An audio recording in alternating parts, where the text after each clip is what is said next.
வணக்கம் நண்பர்களே, எல்லோரும் எப்படி இருக்கீங்க? நலமாக இருக்கீங்களா? நான் பாரம்பரிய ஜோதிடர் பா. ரவிக்குமார். இப்போ நாம் பார்க்கக்கூடியது மார்கழி மாதம் ராசி பலன்களை பற்றி தான் இந்த காணொலியில் பார்த்துட்ருக்குறேங்க. மார்கழி மாதம் அதாவது பார்த்தீங்கன்னா நிகழும் மங்களகரமான சோபகிருத வருடம் மார்கழி மாதம் 1ஆம் தேதி ஞாயிற்றுக்கிழமை அதிகாலையில் பார்த்திங்கன்னா அவிட்ட நட்சத்திரம் 1ஆம் பாதம் மகர ராசியில் விருச்சிக லக்னத்தில் தாங்க இந்த மாதம் பிறக்கப்படுது. அதுவும் பார்த்திங்கன்னா 294 டிகிரியில் தாங்க இந்த மாதம் பிறக்கப்படுது. அப்படி பிறக்கக்கூடிய இந்த நேரத்தில் பார்த்திங்கன்னா காலப்புருஷ தத்துவத்துப்படி 11ஆவது ராசி இன்றைக்கி பார்த்திங்கன்னா கும்பராசி. கும்பராசியுடைய வாழ்க்கையில் என்னென்ன மாற்றங்களை நடக்க போகுது அதை பற்றி தான் இந்த காணொலியில் நம்ம பார்க்க போகிறோங்க.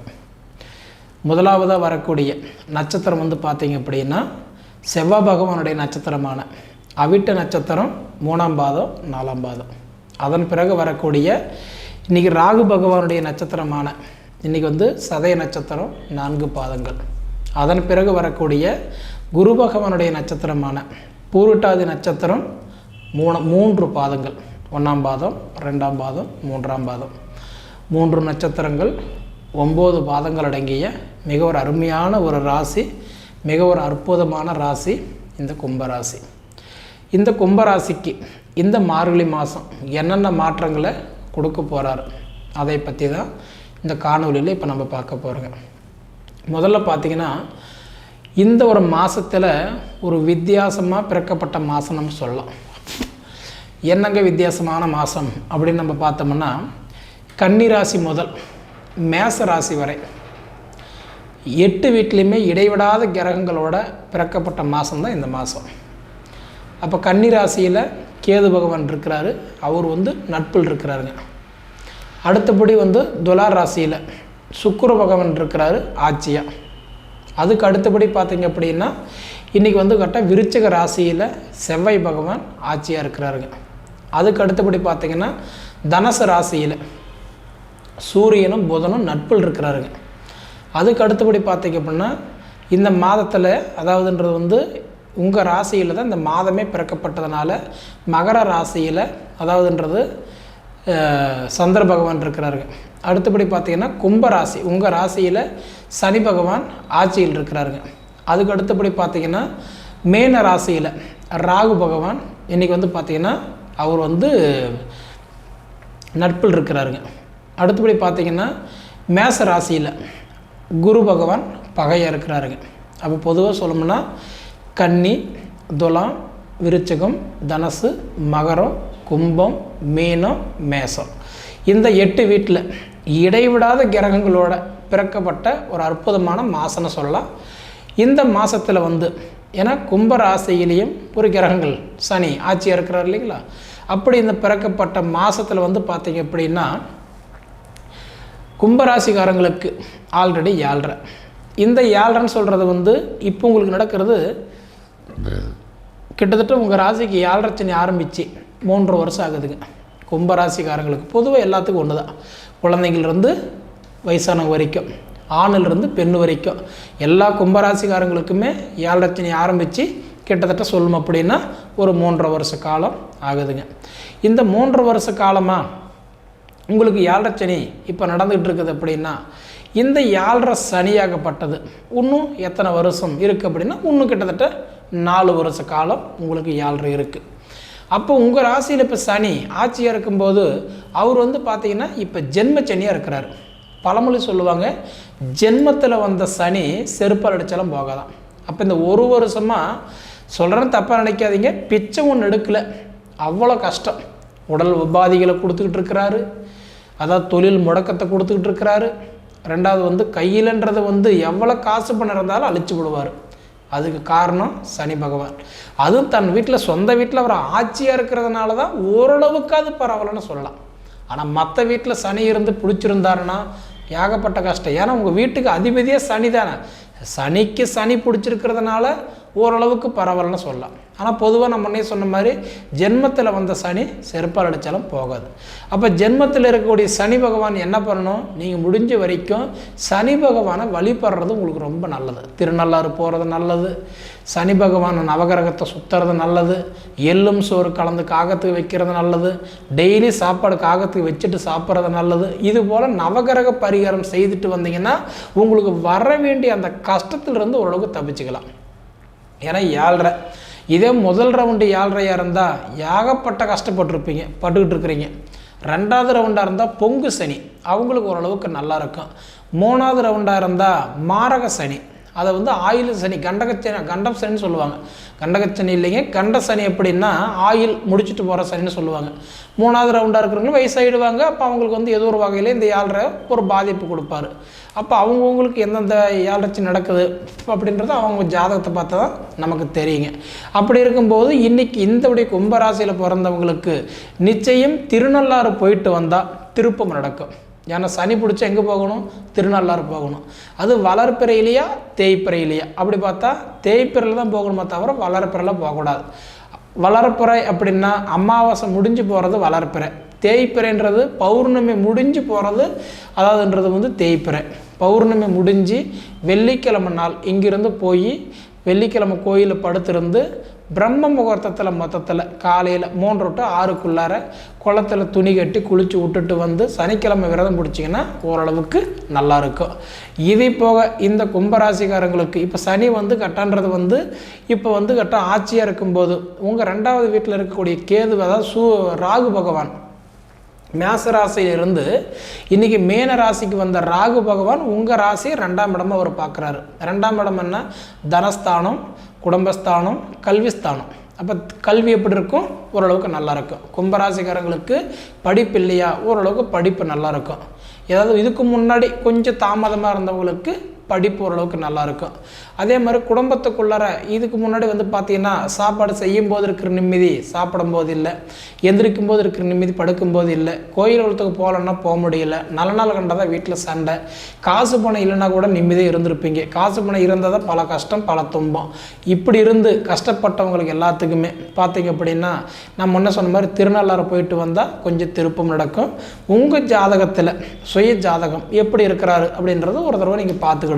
இது போக உங்களுக்கு பார்க்கும்போது அதாவது இப்போ சூரிய பகவான் இப்போ உங்கள் ராசிக்கெல்லாம் பார்த்தீங்க அப்படின்னா இன்றைக்கி எத்தனாம் இடத்துல இருக்கிறாருன்னு கேட்டிங்கன்னா 11ஆம் இடத்துல இருக்கிறதுனால உங்களுக்கு ஓரளவுக்கு சில நன்மை. ஏன்னா சூரியன் 11ல் வரும்போது இன்றைக்கி லாபஸ்தானத்தில் இருக்கும்போது என்ன ஆகுதுன்னா தாய் அல்லது தந்தை இவங்களால் உங்களுக்கு ஒரு சில நட்பு கிடைக்கும், அவங்களால உங்களுக்கு ஓரளவுக்கு சப்போர்ட் கொடுத்துருவார். அதே மாதிரி மனைவி இருந்தாங்க அப்படின்னா மனைவினால் ஒரு சில சப்போர்ட் கொடுத்துருவாங்க. இல்லை படிக்கிற வயசில் இருக்கிறாங்கன்னா தாய் தந்தையினால் ஓரளவுக்கு சப்போர்ட்டு. மொத்தத்தில் என்னென்னா சூரியன் 11ஆம் இடத்துல இருக்கிறது உங்களுக்கு தனி ஒரு அம்சம்னே சொல்லலாம். சரிங்களா? அதுவும் புதனோட சேர்க்கையாக இருக்கிறது. புதன் தொழில் காரகன், தொழிலுக்கு அதிபதி. அப்படி பார்த்தீங்கன்னா அவரும் இருக்கிறதுனால இன்றைக்கி இந்த கும்பராசியில் பிறந்தவங்களுக்கு தொழில் ஓரளவுக்கு நல்லா இருக்கும். ஏன்னா 7.5 சனியில் கஷ்டத்தை கொடுத்தாலும் புதன் 11ஆம் இட லாபஸ்தானத்தில் இருக்கிறதும் சூரியன் 11ஆம் இட லாபஸ்தானத்தில் இருக்கிறதும் ஓரளவுக்கு நமக்கு தொழிலில் மாற்றத்தை கொடுப்பார், அனுபவங்கள் கொடுப்பார் ஃபஸ்ட்டு.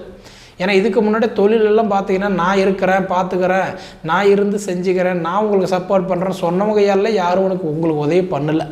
இப்போ வரைக்குமே உங்கள் கையூனி கர்ணம் போட்டு தான் இப்போ வாழ்க்கையில் மேலே வந்துட்டுருக்கிறீங்களே தவிர மற்றவங்களால் உங்களுக்கு எந்த ஒரு ஆதாயம் இது வரைக்கும் இல்லைன்னு தான் நான் சொல்லுவேன். பூர்வீக சொத்து கொண்டு புரோஜனம் கண்டிப்பாக இருக்காது. ஏன்னா கும்பராசியில் பிறந்தவங்க பொறுத்த வரைக்கும் தனித்து வாழக்கூடிய ராசின்னு சொல்லாம தவிர பூர்வீகத்தில் நம்பி வாழக்கூடிய ராசியும் இல்லை, பூர்வீக சொத்தில் உட்காந்து சாதிக்கிற ராசியும் இல்லை. அப்படியே மிஞ்சி இதில் ஏதாவது ஒருத்தர் இருப்பீங்க.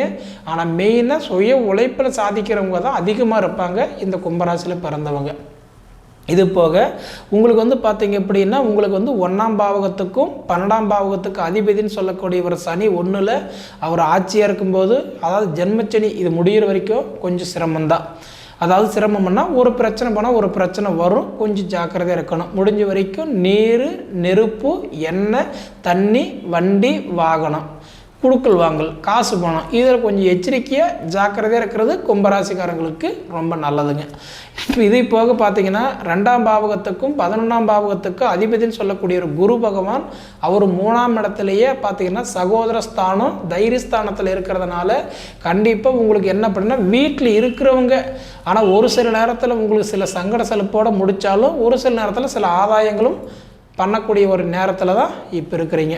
இதை போக பார்த்தீங்கன்னா 3ஆம் பாவகத்துக்கும் 10ஆம் பாவகத்துக்கும் அதிபதினு சொல்லக்கூடிய ஒரு செவ்வாய் அவர் 10ல் இருக்கும்போது என்ன பண்ணுவார்னா செவ்வாய் 10ல் வரும்போது உங்களால் மற்றவங்களுக்கு தான் நல்லா இருக்குமே தவிர உங்களால் உங்களுக்கு இல்லை. ஏன்னா உங்கள்கிட்ட வருவாங்க, தொழில் கற்றுக்கிட்டு போவாங்க, கேட்டுட்டு போவாங்க, விசாரிச்சுக்கிட்டு மற்ற இடத்துல தான் போய் செய்வாங்களே தவிர உங்கள்கிட்ட அந்த அனுபவங்கள் எல்லாம் ஓரளவு கம்மி தான். இதுலேயே இந்த கொத்து வேலை செய்கிறவங்க, வீட்டில் கட்டட வேலை செய்கிறவங்க, ரெண்டாவது வந்து பார்த்தீங்கன்னா இந்த விவசாயம் பண்ணுறவங்களுக்கெல்லாம் பார்த்தீங்கன்னா இப்போ ரொம்ப கஷ்டமாக இருக்கும். எப்படி சொல்கிறதுனா வருமானம் வர மாதிரி தெரியுதவர் 10 ரூபா இருக்காது, செய்கிற மாதிரி செய்வீங்களே தவிர சங்கடத்தோடு தான் வந்துடுவீங்க. வேலை செய்யும்போது நல்லபடியாக செஞ்சாலும் செஞ்சு முடிச்சுட்டு வெளியில் வரும்போது சங்கட செலுப்போடு தான் வெளியில் வரக்கூடிய நிலைமை தான். ஏன்னா இப்போ இருக்கக்கூடிய நேரம் மொத்தத்தில் என்ன சொல்கிறதுனா கும்பராசிக்காரங்களுக்கு பொறுத்த வரைக்கும் எதை தொட்டாலும் நஷ்டம்தான். மண்ணை தொட்டாலும் நஷ்டம், மனை தொட்டாலும் நஷ்டம், பொண்ணை தொட்டால் நஷ்டம், பொருளை தொட்டால் நஷ்டம். பொதுவாக என்ன சொல்கிறது, எவ்வளவு காசு பணம் இருந்தாலும் ₹1 மிச்சம் இல்லை. தங்கம் இருந்தால் தவிட்டுப்படி, மாணிக்கம் இருந்தால் மத்திய செலவு, வெள்ளி வந்தால் விரையும். பொதுவாக இன்னையோட நேரம் உங்களுக்கு சில காலதாமதங்கள் ஏற்படுத்திட்டு தான் இருக்குதுங்க. இது போக உங்களுக்கு வந்து பார்த்திங்கன்னா 4ஆம் பாவகத்துக்கும் 9ஆம் பாவகத்துக்கு அதிபதினு சொல்லக்கூடிய ஒரு சுக்கிர பகவான் அவர் 9 பிதிருஸ்தானத்தில் இருக்கிறதுனால உங்களால் அதாவது பார்த்திங்கன்னா தந்தைக்கு நல்லாயிருக்கும், தொழில் நல்லாயிருக்கும், அவருடைய கனவு நனவாகும், அவர் எடுத்த முயற்சி கண்டிப்பாக வெற்றி அடைஞ்சிருவார். அது ஓரளவுக்கு ஏன்னா அவரோட மனசில் வீடு கட்டணும், வண்டி வாங்கணும், மண் வாங்கணும், பிள்ளைங்களுக்கு நம்ம பட்ட கஷ்டம் நம்ம பிள்ளைங்க படாத பார்த்துக்கணும் அப்படின்னு எதிர்பார்க்குறதுல அவரும் கண்டிப்பாக எப்பயுமே ஒரு கான்ஃபிடண்ட்டாக இருப்பாருங்க. சரிங்களா? அதே சமயத்தில் என்ன அப்படின்னா இன்றைக்கி நடக்கக்கூடிய காலகட்டத்தில் பொதுவாக சொல்கிறது என்ன அப்படின்னா நவகிரகங்களும் இந்த நான் முன்னே சொன்ன மாதிரி கன்னிராசி முதல் மேசராசி வரை இடைவிடாத கிரகங்களோட பிறக்கப்பட்ட இந்த மாதத்தில் இன்றைக்கி வந்து பார்த்திங்கன்னா இன்றைக்கி வந்து கும்பராசிக்காரங்களுக்கு இதுதான் நல்லா இருக்குது, இதுதான் நல்லான்றதெல்லாம் இல்லைன்றதெல்லாம் இல்லை. காரணம் என்னென்னா உங்களுக்கு 7 சனி இருக்கிறதுனால தனித்துவம் என்னென்னா இந்த மாதமாவது நமக்கு நல்லது கொடுத்துருவாரா. ஏன்னா ஒவ்வொரு மாதம் எதிர்பார்க்குறீங்க இந்த மாதம் நல்லதாக நடந்துருமா, இந்த மாதம் தொழில் இருக்குமா, இந்த மாதம் கடன் கட்டுவோமா, இந்த மாதத்தில் ஏதோ ஒரு நம்ம வீட்டு வேலை முடியுமா, மொத்தத்தில் கடன் தருமா, உடம்பு ஆரோக்கியமாக வச்சுக்குவாரா அப்படின்னு ஒவ்வொரு மாதமும் எதிர்பார்க்குறீங்க. இதனால் நீங்கள் போகாத கோயில் இல்லை, கும்பிடாத தெய்வம் இல்லை, வைக்காத வேண்டியது இல்லை, செய்யாத பரிகாரம் இல்லை, ஏதோ ஒரு வகையில் பார்த்துக்கிட்டு தான் இருக்கிறீங்க. ஆனால் இருந்தாலும் இந்த மாதமும் எப்படி இருக்குது அப்படின்னா சுமாராக இருக்குதுன்னு சொல்லிக்கலாமே தவிர பெருசாக நல்லா இருக்குதுன்னெல்லா சொல்ல முடியாது. பொதுவாக சொல்கிறேன்னா நீங்கள் மற்ற விட அடுத்தவங்களுடைய விஷயத்தில் தலையிடலைனாவே உங்களுக்கு வந்து வெற்றி தான். கணவன் மனைவி நீங்கள் 2 பேரும் ஒரு புத்தர் பேச்சு ஒருத்தர் கேட்டு ஒத்துமையாக இருந்து ஒரு காரியத்தை செய்யணும்னு ஆசைப்பட்டாவே உங்களுக்கு வெற்றி தான். ஏன்னா இன்றைக்கி நேரம் எப்படி இருக்குதுன்னா உங்களோட நிலைமை கொடுக்குற மாதிரி கொடுத்து கெடுக்கக்கூடிய இடத்துல தான் இருக்கிறார தவிர அதனால் குடுக்கல் வாங்கல கொஞ்சம் ஜாக்கிரதையாக இருக்கிறது ரொம்ப நல்லது. சரிங்களா? ஆனால் மொத்தத்தில் உங்களுக்கு வந்து பார்த்திங்கன்னா இந்தவுடைய மார்கழி மாதம் 9ஆம் தேதி சுக்கிரன் மாறுறதுக்குள்ளார ஏதோ ஒரு மாற்றத்தை தொழில் ரீதியாக கொடுத்துட்டு போயிடுவார், பாதிப்பு கிடையாது. அதே மாதிரி சனி வந்து அதாவது செவ்வாய் பகவான் 11ஆம் தேதி இன்றைக்கி வந்து பார்த்திங்கன்னா விருச்சிகத்திலிருந்து தனுசு ராசிக்கு போகிறதுக்குள்ளார பார்த்திங்க அப்படின்னா ஒரு சில மாற்றங்கள் கொடுத்தாலும் தன் சொந்த பந்தம் தன் வீட்டுக்குள்ளார சில சங்கடத்தையும் கொடுத்துட்டு போவார். கொஞ்சம் எச்சரிக்கையாக இருக்கிறது நல்லது. நம்ம என்ன சொன்ன மாதிரி கணவன் மனைவிக்குள்ளார தாய் தந்தைகளுக்குள்ள பிள்ளைகளுக்குள்ளார சில வாக்குவாதங்கள் எல்லாம் வரும். இந்த 7.5 கொஞ்சம் ஜாக்கிரதையாக இருக்கிறது கண்டிப்பாக உங்களுக்கு ரொம்ப தனித்துவம் வாய்ந்தது நல்லது. கொஞ்சம் ஜாக்கிரதையாக இருங்க. சரிங்களா? சரி நேயர்களே, இதுக்கு முன்னாடி பார்த்தீங்கன்னா நம்ம ஃபீனிக்ஸ் ஆன்மீக சேனலை சப்ஸ்கிரைப் பண்ணாதவங்க சப்ஸ்கிரைப் பண்ணிக்கோங்க. உங்கள் நண்பர்களுக்கு அதாவது ஃப்ரெண்ட்ஸுங்களுக்கு ஷேர் பண்ணுங்கள். அப்போ தான் நாம் எடுக்கக்கூடிய ஒவ்வொரு காணொலியும் நீங்கள் ரெகுலராக தொடர்ந்து பார்க்க முடியும். சரிங்களா? இருந்தாலும் உங்களோட பொன்னான நேரத்தை ஒதுக்கி இவ்வளோ நேரம் என்னுடைய காணொலியை முழுமையாக பார்த்ததுக்கு மனசிலிருந்து கேட்டுக்கிறேனுங்க. நன்றி.